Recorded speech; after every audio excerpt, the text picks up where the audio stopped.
Cargo theft is on the rise in California and across the country. After the pandemic, it's more than doubled and it's going up by 20 to 30% a year now. And Southern California is the red zone with over a third of the theft happening here. Essentially, every truck on the road can become a victim to cargo theft.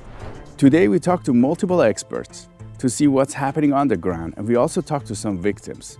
I'm Siama Korami. Welcome to California Insider. We want to talk to you about cargo theft. We are hearing that the numbers are going up in California and the rest of the nation. Can you tell us what's happening?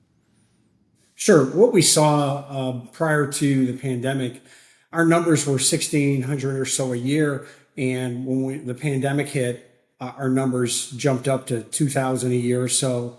And from that point on, we've seen over 100% increase in the overall cargo theft in the United States. Are the numbers higher in California compared to the rest of the nation? Yes, the numbers in California just California alone exceeds the next four states right underneath. So if you added up the next four states, you'd still be right at where California is. And it's no fault of California. California is the heartbeat of the nation. It's the third or fourth largest economy in the world. You look at what is going on in California with the agriculture, the petroleum industry, electronics, and other types of industry, dairy, and what's being shipped out of California. So you have all the ports, you have the rails, the big rail lines coming out of California. So it is a distribution mecca. And can you tell us about how these crimes work? There's a few different verticals. The one we probably won't spend a lot of time on is your traditional cargo theft, where the driver leaves the shipper with the truck and trailer intact. It's legitimate. The driver's he's picking up the load. He's going to go from A to B. The driver stops along the route. A couple things can happen. They can either steal the whole truck and trailer, or what we've seen of late is they're targeted loads where they follow the load from the manufacturer, the distributor, and they follow the load and wait for the driver to stop. Driver goes inside the truck stop, he takes a nap, whatever, and they break into the back of the truck. And some of these items can cost $2,000 or $3,000 a case. They get a couple hundred cases off right away, put them in a white van and drive away, and you've got $250,000 to $500,000 theft. What's concerning now is on the other vertical is the fraud. And that's what we see most of all. And with the fraud, that can be committed by anyone with a laptop computer and internet. It's not high tech. It's not hacking, phishing. It's very easy to commit. That's creeped up to 40% of the total thefts that we have now. And we've seen that being committed by individuals in upwards of 40 different countries that are redirecting freight after the unsuspecting driver picks it up, taking it to their warehouse, and then the goods are in their warehouse and they can do whatever they want to with the goods. Generate a new bill of lading, ship the goods overseas, ship them somewhere here in the States and sell them. But most likely they're going to be shipped overseas. We are hearing that these thieves are getting good at stealing higher valued items. Can you tell us about that? In the old days, we would see folks steal paper goods, plastic cups, anything that could, dog food. Now the loads are more targeted. Some of these loads are upwards of the tens of millions of dollars on one shipment. So the bad guys are very good at targeting certain specific loads. And one thing that's important to mention is, I always tell people that the bad guy knows our industry just as well, if not better than we do. A lot of them work in our industry. They still operate on the legitimate side. Maybe they're hauling a legitimate load today, and tomorrow they may be stealing a load. It depends. We live in a push-pull type of environment. Whatever the consumer is buying, that's what the bad guy is stealing. The bad guy is not going to steal something that the consumer is not buying. For example, virtual reality headsets. That's a hot commodity. Energy drinks, solar panels. And of late, we've seen copper triple. The number of thefts of copper have tripled in the United States. And why do they steal copper? Why do you think they're the cost? So a lot of things go into the cost of copper. So if we see something significant going on in the United States, for example, we're building stadiums, we're building coliseums for Olympic Games. The World Cup soccer finals are going to be here. We see those type of things that generates buildings, copper wire, cable, pipes, plumbing, those type of things. So again, as the demand goes up, the supply gets lower and the price goes up. Do they sell these items in penny and a dollar? Well, they used to sell them for pennies on a dollar, but if you think about some of these items that we're talking about, they're in such high demand that you look at, say, some of the virtual reality headsets or the copper goes for the actual value of the copper, because the only difference in scrap copper and finished goods are the cost to manufacture it. It still has a high value, and we're addicted. We're addicted to these items. I always say you make it for a penny, you sell it for a dollar. It's legal and it's an addictive. So the consumer's got to have it. So the more the consumer has to have it, it raises the price on the stolen goods. And you mentioned that in the fraud case, people are breaking into the system and they're using the logistics system. Do the drivers know that they're working for these thieves? So most of the time, the drivers are unsuspected, but I'll take you through a scenario. Think about the way loads are moved now. Most of them are moved through internet load boards. So as a comparison, compare this to internet dating. You don't know who's on the other end, right? You're just communicating. Shipper gives a load to a broker. The broker posts it on the internet. The bad actor goes on. He meets all the criteria to secure that load. He's awarded that load. The bad actor then reposts that load on a load board to an unsuspecting driver. The unsuspecting driver picks it up, and let's say that load's going to pay from California to Pennsylvania, it's going to pay $4,000. The driver is told it's what's called a blind shipment. It's not going to go from California to Pennsylvania. It's going to go from Ontario to Fontana, but we're still going to pay you the $4,000. And the driver is, okay, sure, that sounds like a good deal. Now, at the end of the day, the driver picks up the load, takes it to Fontana, delivers it. Now it's within the four walls of the bad guy's warehouse. The driver sometimes gets paid, sometimes not, and the driver moves on with their life. Now, the driver's on. When we go knocking in law enforcement, we go knocking on that driver's door or call that driver up, and they say, hey, they've got documentation, emails, phone records to prove that they were directed to take that load there, and that investigation is dead in the water. Now, you mentioned that with the traditional cargo theft, people break into the trucks while the truck is stopped. Do the drivers know that their truck has been robbed? That's a very good question. A lot of times the driver pulls into the truck stop, needs a break, takes a nap, goes inside the truck stop to eat. The bad guy follows the truck from the shipper, and they'll follow him. We've seen them follow him up to 1,000, 1,500 miles because the reward, the payday is so good. The driver finally takes a break, or it's a team driver. Both of them have to take a break. They go inside, they're going to eat together, whatever. The bad guy rolls up to the back of the trailer. They cut the seal off the back. They go in, steal a few hundred items.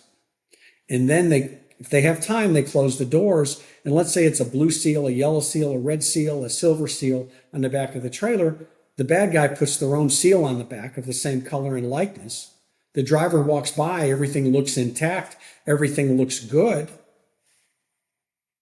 And the driver gets in the truck and drives away and doesn't realize that they've been a victim of a crime until they get to the consignee and they open the back door of the trailer. Of course, the seal number doesn't match. They open the back door of the trailer and half the load's gone.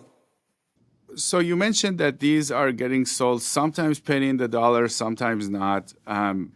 Where do they end up? How do they end up into the supply chain system again? So you have the legitimate supply chain, and then you have what I call the bad guy supply chain. So a lot of these goods can wind up back in the legitimate supply chain here in the United States. But most of what we've seen of late, these goods are being shipped out over the salt, overseas. They're going into supply chains in other countries. And keep in mind, once they leave the United States, they're on the boat, they're not stolen anymore. They're entering a legitimate supply chain with legitimate paperwork. We've set up almost a legitimate business in other countries for these goods to be moved through.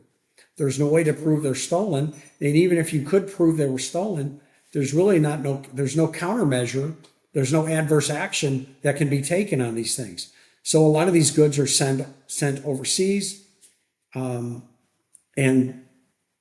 we know that because in the old days, we would see certain items being stolen. They light up on the internet. If you steal some electronic devices, they activate them. It lights up and it gives you the IP address of where the goods light up at, where they activate them. The bad guys would sell them to people they wouldn't know they were stolen. They would actually fill out the warranty cards and mail them in. And we would know where the goods were, and we'd go, when I was in law enforcement, we'd go get them and secure the goods. But we don't see that anymore. So, those that consider themselves experts in this industry, I don't consider myself an expert, but if you're going to go with an opinion, go with mine. And we're feeling that these goods, most of them are winding up overseas. Now let's go to Mike Niza, who's been a victim of cargo theft. It's a really weird situation. The first things what they're gonna do, they're gonna phishing your email and then all the contacts and then the main emails. So once they're gonna get it, so once they're gonna get access to that, so then they're gonna use all your identity and then all your main email to communicate with brokers to negotiate the load and then to book a load. All that what they need is just access to your account, email account. That'll be it. So after that, they're gonna do whatever they wanted. So you have been a victim of this, right? Exactly. Can you tell us what happened to you? Let me tell exactly. The Friday was one the broker is calling me and then asking, "Hey, where is my load?" I was like wondering, "Hey, from where and to where?" And then they told me from Utah going to Texas load I'm talking about. And then I just look at it and then I don't have anybody there in Utah and then nobody is going to the Texas as well. And then, hey, I don't have this load. Hey, he's telling me, hey, this is your main email. Yes, I do. And then I just contacted with you via the email, and then you just booked this load like 2 days ago, and then now you telling me you are not the right person. They saw, and then what they did is so they put it that broker's email to the blacklist. And then once they're gonna edit blacklist, you never saw the emails. All the emails go through to the your spam email. You never check the spam Wow. email. You know, from the spam email they just contacted. So I didn't know about it. So same time they got the two loads from two different brokers. One load from the California going to Maryland, and the second load was from Utah going to Texas. But the interesting is the both load is deliver it to the California. The broker told me the amount was the cargo amount was 300,000. Wow. It's electronics. So the next day, so investigators and policies went to the same warehouse. They couldn't find it. The load was gone. So essentially, they hired you guys to move the load. Can you tell us what happened? Okay, so they're gonna use our main email and then our identity, and then they posted that load to the DAT or somewhere, and then they're gonna sell it to the another carrier who's gonna hold this load because it's not us, right? They're gonna talk with another carrier, and then they paid them $500, just only $500, and then another carrier go there, pick up the load, and then deliver it to the California warehouse. That's it. What the phishing here, that hackers, they're gonna send you the phishing link to your email. Once you're gonna click the link, they're gonna get all the accesses. They're gonna get all the accesses. So how are they gonna work? They're gonna post the load for the DAT, and then with good rate, you're gonna email them, and then they're gonna email back, hey, yes, I do have this load from California or from Texas going to anyway, right? And then but we are not set up with you guys. You have to complete the setup package through this link, then you're able to book a load. Once you're gonna click the link to get this load to set up with the brokers, they're gonna get the access to your email. like this, probably we lost access to our email, and then they get access, and then they book a loads. It's a really tough situation. After all this, we had faced the hard time to book a load. Almost 1 month, no one, not even one broker doesn't want to book a load with us. And there is another company that actually did the tracking and they didn't know either, right? No, that didn't know either. Yeah, exactly. But they at the end, I checked all my email IP addresses from which IP who entered, right? The one IP was from the Armenia. Yerevan, Armenian was. So from the Armenia, somebody is used our email, and then they did it. Can you tell us about your business? Yes, we are the carrier. So we are the just carrier. So we just booking the loads from the broker, and then to do delivery. So And you find the this trucks or you own the trucks? yeah, we own the truck. We have a more than 100 trucks. So, but we typically running the business in Midwest, East Coast, Southeast.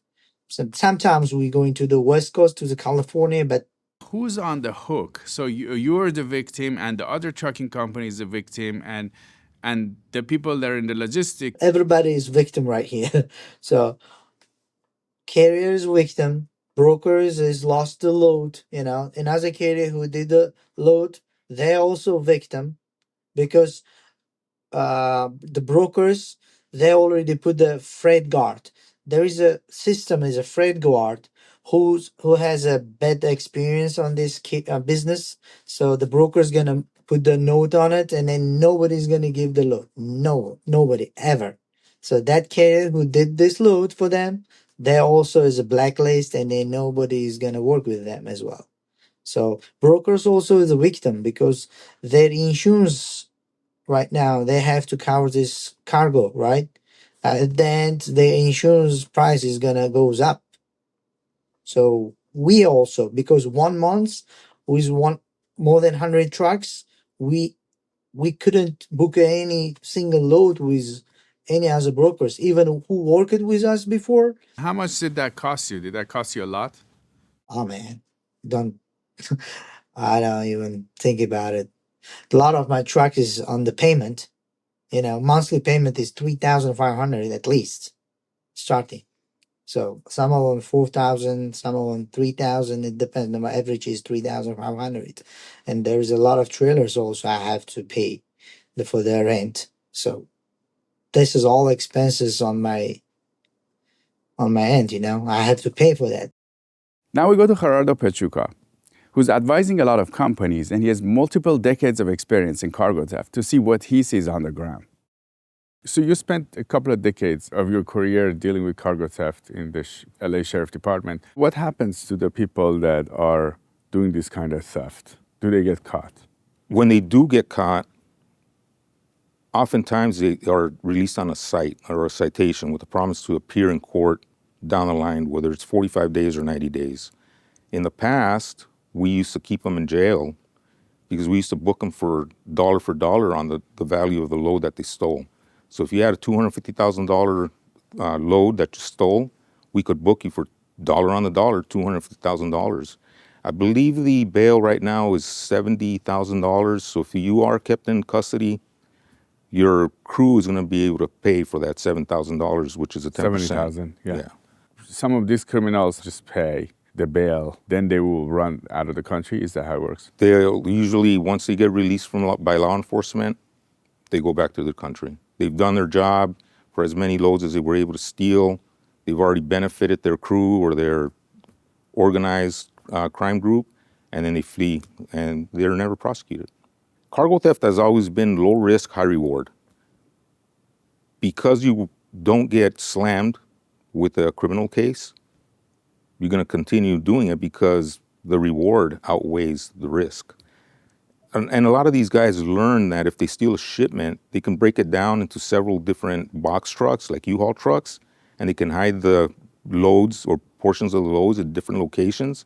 So if you catch them with one portion, they still have 2/3 of the shipment, concealed, which they're still going to be able to sell on the black market. And they're not under pressure to tell the law enforcement, or they just go get bailed out? A lot of them are loyal to their crews or their leader. We were able to cultivate some informants. These groups, whether it's a Hispanic group, an Armenian group, a black group, they're very loyal to each other. They all live in the same neighborhoods. They all came from the same regions from their country, and they all stick together. But sometimes some guys had the pressure and they would flip, and that was our bread and butter. Without informants, we couldn't be effective in recovering loads and arresting suspects. Before we continue with the rest of this interview, let's take a look at some of the key headlines from Epoch Times newspaper in the California section.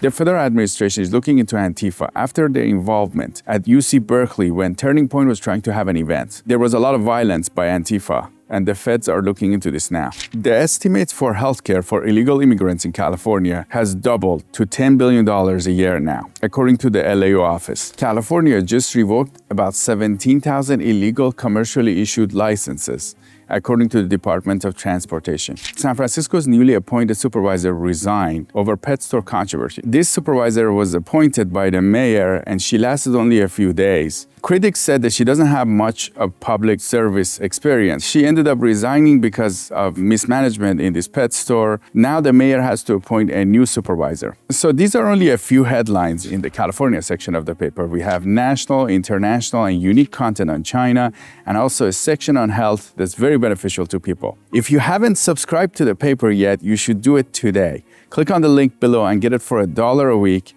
and let us know what you think about the paper. Is there any risk for the truck drivers on the road? There is. Truck driving is a very dangerous job. You have to keep in mind the two of the different MOs that are utilized to steal shipments, right? If it's the theft through fraudulent means, that driver is probably going to be safer because he doesn't know that he's moving a load that's being targeted for a theft. But now if you have the case of a straight cargo theft where the bad guys have already identified a distribution center moving what they're looking for, that driver, if he's not aware of his surroundings, can be a victim of a hijack, can be a victim of a burglary, or he can be the victim of a cargo theft if he leaves the vehicles unattended with the shipment and he goes home to grab lunch, or he goes into the truck stop to take a shower, or whatever the case may be, then his load is going to be stolen. Because these guys are looking for the slightest opportunity to be able to steal that tractor and trailer. What do you recommend for people that have these trucks, or those truck drivers, or even lawmakers? Best practices, investing a little bit of money in security.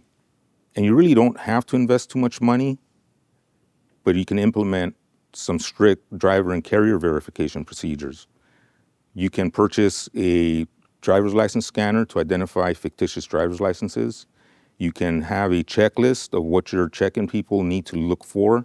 For example, the temporary placards, zip-tied license plates, multiple unit numbers. What kind of unit numbers are they?